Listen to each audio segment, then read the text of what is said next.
سنخوض معاركنا معهم وسنمضي جموعا نردعهم ونعيد الحق المغتصب وبكل قوة. Assalamualaikum warahmatullahi wabarakatuh.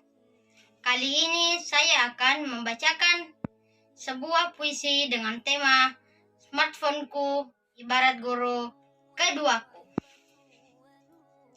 Smartphoneku ibarat guru keduaku. Saat ku kerja tugasku, dia datang dengan cepat.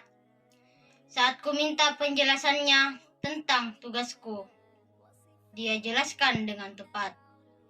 Ku tak tahu ini itu, dia segera datang.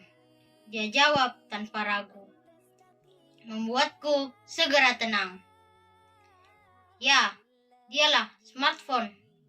Dengan aplikasi segudang informasinya lah, menjadikannya ibarat guru keduaku.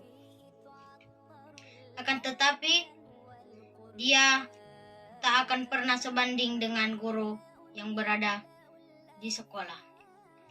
Wassalamualaikum warahmatullahi wabarakatuh.